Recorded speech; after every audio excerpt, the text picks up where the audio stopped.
Recently, Ward Radio put out a video where Hayden Carroll and Jacob Hansen were discussing, does God truly know the future? Hayden Carroll was trying to make the argument that God does know the future and you can still have free will. Jacob Hansen, on the other hand, says, absolutely we have free will, but to preserve that, we have to say that God does not know the future. It's an awkward position because it denies the scriptures, it denies experience, it denies history, and in the end, it's technically swallowing an atheist's argument. Let's start from the beginning. The premise that Jacob Hansen gives is the following, that if the future can be known and it can't be any other way, notice that emphasis, then that means all your choices have already been done and it can't be any other way. So that means that you would have no free will. But because we do have libertarian free will, that means the future cannot be truly known. So God knows everything that is possible to know and is instead a very excellent predictor of the future. Unfortunately, that's really bad arguments. And the emphasis that I added that it can't be any other way, even though that is the crux of Jacob's argument, that is also the biggest assumption. And that's exactly what it is, an assumption. So let's start with this. Why does nearly predicting the future to perfection not make any sense?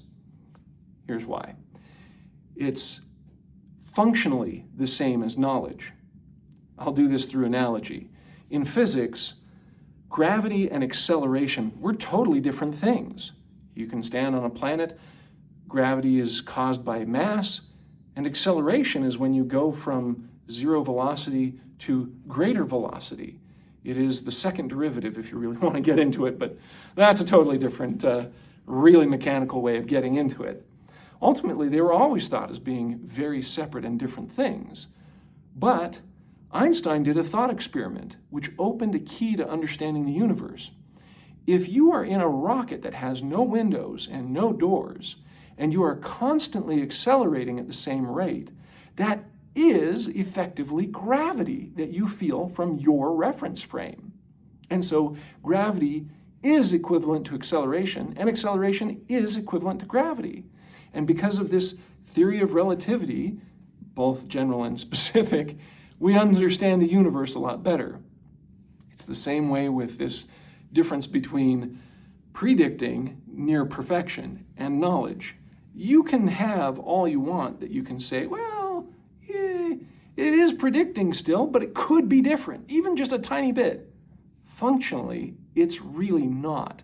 If you can predict more than 1,600 years in the future, something that is going to be happening when you have nothing to rely on in the present to tell you that it's going to be otherwise, despite your analogy with, well, I know my kids really well and they're going to eat a cookie, that's way different than thousands upon thousands of years of difference with nothing to go on beforehand. Predicting that and actually knowing the future. Functionally, it is the same.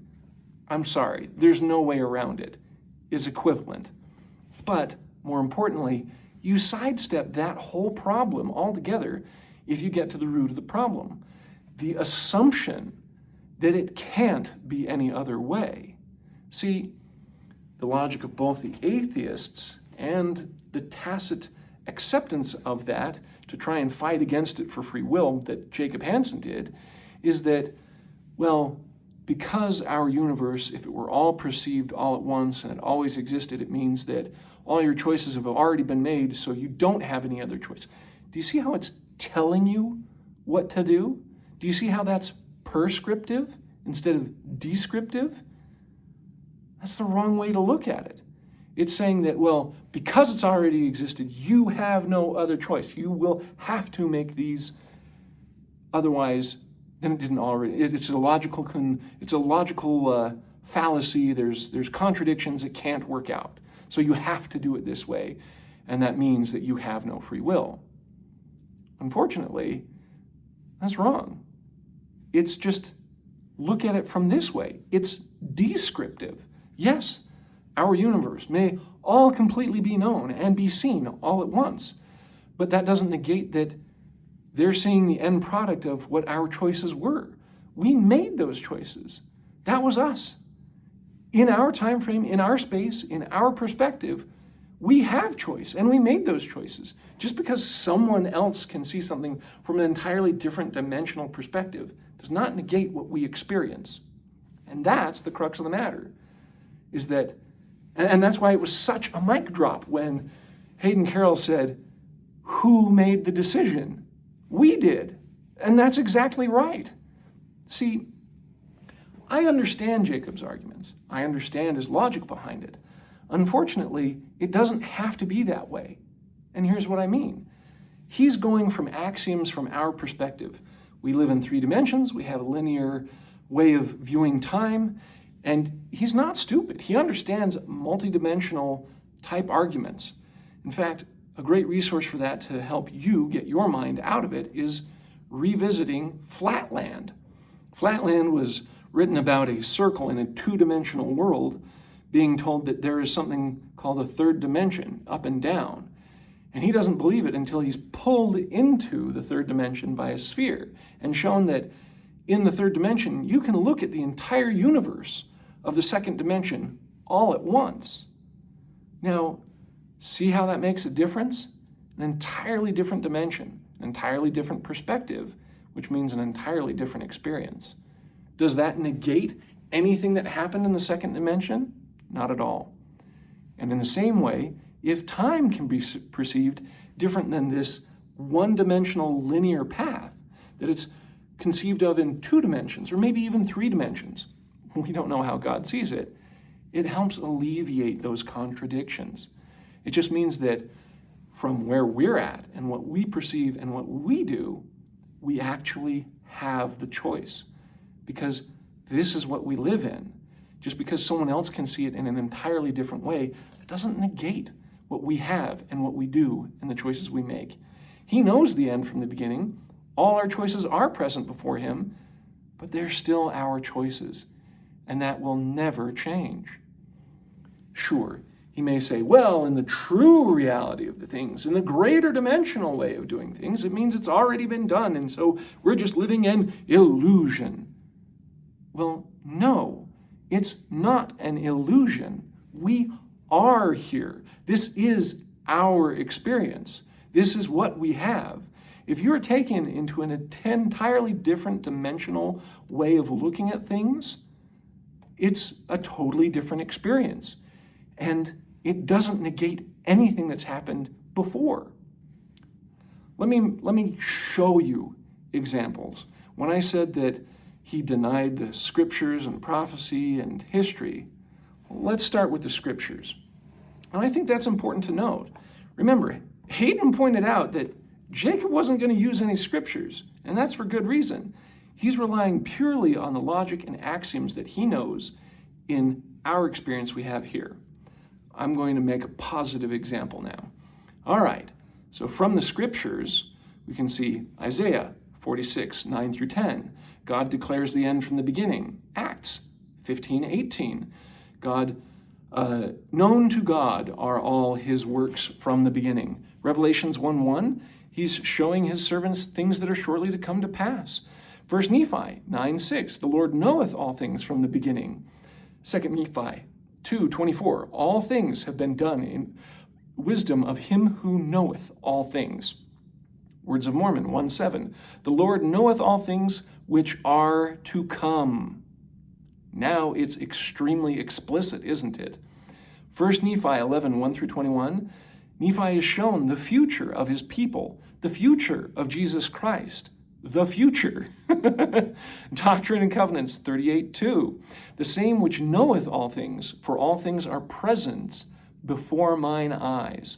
Doctrine and Covenants 137, where all things for their glory are manifest, past, present, and future, and are continually present before the Lord.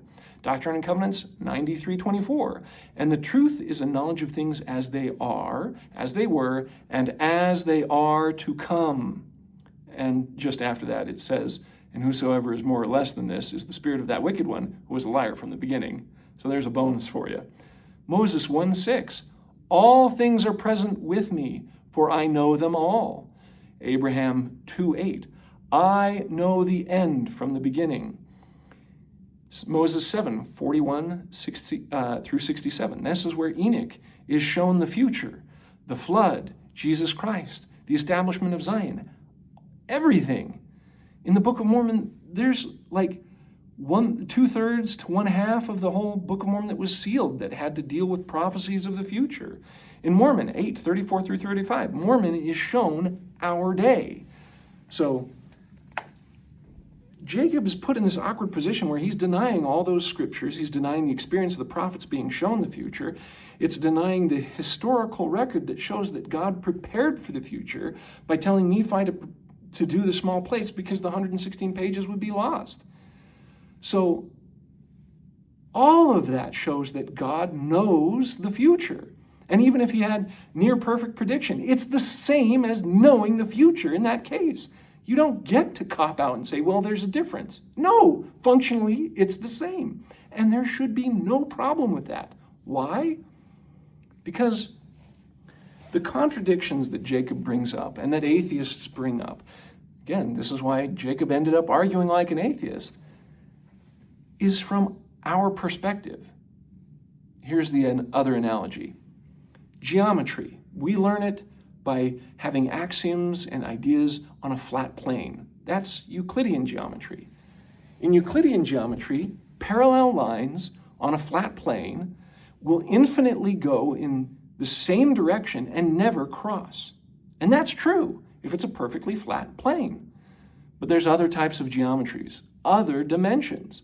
If you're in a closed geometry, like a sphere, just like our globe, if we have parallel lines at the equator, they'll eventually come up to the poles and cross. That's our longitudinal lines. So the same axiom of parallel lines that from a Euclidean point of view would go on forever and never cross cannot be true in a closed geometry because they'll eventually cross.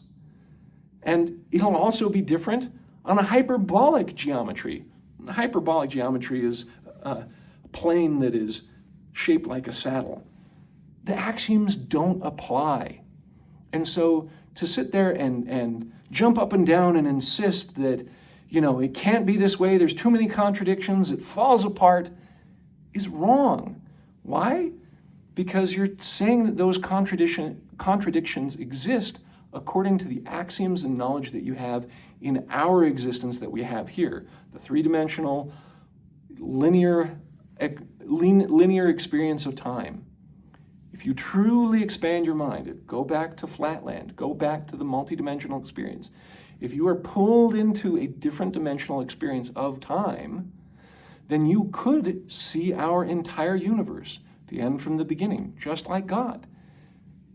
But does that negate our experience? Does that negate our universe?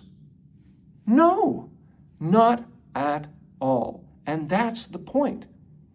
This is the case for free will, or how I learned to stop worrying and embrace the bulk universe. Hopefully, Jacob, you'll actually consider this and understand it.